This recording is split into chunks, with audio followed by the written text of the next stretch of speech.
Leave லெட்டரோட format என்ன அப்படின்னு பாத்தீங்கன்னா, நம்ம வந்து முந்தி காலத்துல வந்து ஃப்ரம் அட்ரஸ் டு அட்ரஸ் போட்டோம். இப்போ அப்படி கிடையாது. இப்போ எப்படி போடுறாங்கன்னா, அந்த ஃப்ரம் FOROM அது எழுத தவிர நம்ம என்ன போடணும்னா, யாருக்கு நம்ம சென்ட் பண்றோம். இப்போ எக்ஸாம்பிளுக்கு ஒரு லீவ் லெட்டர் நீங்க தான் அனுப்புறீங்க. அப்போ ஃப்ரம்னா நீங்க தான். அப்போ எக்ஸாம்பிளுக்கு சந்தன், எம் சந்தன், 4th ஸ்டாண்டர்ட், ABC ஸ்கூல், உங்க ஊர் பேர் போட்டாச்சு. இது வந்து அடுத்த லைன்ல எழுதணும். இப்போ ஒரு மார்ஜின் இருக்குன்னா அந்த மார்ஜினை ஒட்டி தான் நீங்க இந்த 3 லைனையும் இப்படியே எழுதணும். சரியா? இது எழுதி முடிச்சிட்டீங்க. இது ஃப்ரம் அட்ரஸ். இது முடிச்சதுக்கு அப்புறம் ஒரு ஸ்பேஸ், ஒரு லைன் விட்டுட்டு அடுத்து நீங்க டு அட்ரஸ் எழுதணும். டு அட்ரஸ் எப்படி எழுதணும்? நீ யாருக்கு நீங்க இந்த லெட்டர் எழுதுறீங்க? உங்க பிரின்சிபல் மேம்கா, இல்ல உங்களோட கிளாஸ் டீச்சருக்கா? அப்போ the class teacher or the principal, principal அப்படின்னு போட்டு கீழே ABC ஸ்கூல், உங்க ஊரு பேர், அவ்வளவுதான். இதுவும் அது மார்ஜினை ஒட்டி தான் எழுதணும். ஸோ முதல்ல ஃப்ரம் அட்ரஸ், அப்புறம் ஒரு லைன் விட்டுட்டு அப்புறம் நீங்க என்ன எழுதணும்னா, டு அட்ரஸ் எழுதுறதுக்கு முன்னாடி டேட் அப்படின்னு எழுதணும். இப்போ டேட் எப்படி எழுதுவீங்க அப்படின்னா 6th February 2025, அவ்வளவுதான். ஓகேங்களா? அதுக்கப்புறம் ஒரு லைனை விட்டுட்டு அதுக்கப்புறம் நீங்க டு அட்ரஸ் எழுதணும். இப்போ திருப்பி சொல்றேன். முதல்ல ஃப்ரம் அட்ரஸ், அப்புறம் ஒரு லைன் விட்டுட்டு அப்புறம் டேட் போடுங்க, அதுக்கப்புறம் ஒரு லைனை விட்டுட்டு டு அட்ரஸ் போடுங்க. இது ஃபர்ஸ்ட் ஃபார்மேட். ஓகே. இப்போ ரெண்டாவது என்னன்னா, இதுக்கப்புறம் ஒரு லைனை விட்டுட்டு சப்ஜெக்ட் எழுதணும். சப்ஜெக்ட் என்னைக்குமே ரொம்ப ஷார்ட்டா இருக்கணும்.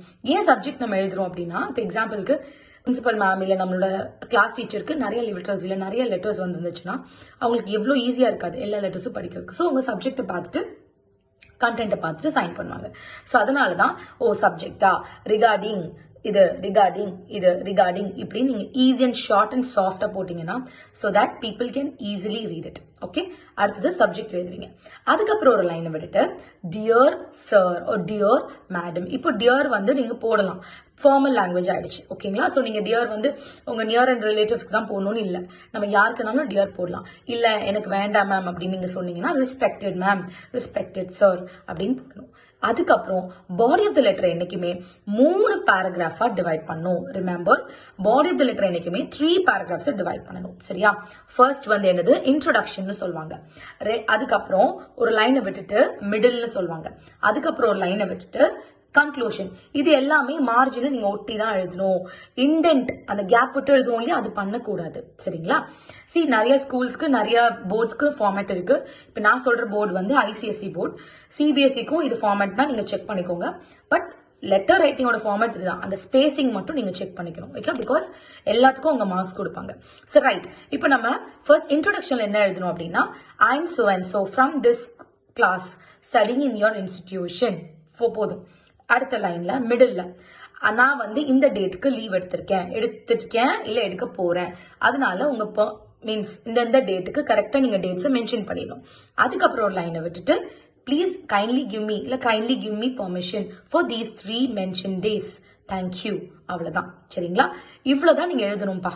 இது அப்போ இன்ட்ரோடக்ஷன் ஃபர்ஸ்ட் என்ன போடுவீங்க நீங்க, பாடி ஆஃப் த லெட்டர்ல இன்ட்ரோடக்ஷன், லைன் விட்டுட்டு மிடில், லைன் விட்டுட்டு கன்க்ளூஷன். தேங்க்யூவும் அந்த பார்டரை ஒட்டி ஒரு லைன் லாஸ்ட் விட்டுட்டு அதுக்கப்புறம் தேங்க்யூன்னு எழுதணும்.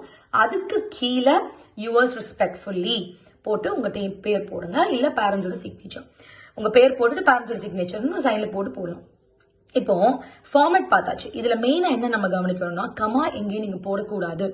From the start to the end நீங்க கமாவே போடவே கூடாது. Please be very careful in that. Respected sir, yours faithfully, இதுக்கு எதுக்குமே கமா போடக்கூடாது. ஃப்ரம்ல, டூல எதுக்குமே, டேட்டுக்கு கூட நீங்க கமா போடக்கூடாது. 13th February 2025 இவ்வளவுதான். சரிங்களா? Make sure that to not put a single comma in letter writing. இதுதான் பேசிக் ஃபார்மேட். சரியா? நெக்ஸ்ட் நம்ம ஃபர்தர் வீடியோஸ்ல இமெயில் ரைட்டிங் எப்படி, பிளாக் எப்படி எழுதுறது, இந்த மாதிரி எஸ்ஏஸ் எப்படி எழுதுறது, இதெல்லாம் நம்ம பார்ப்போம். தேங்க்யூ.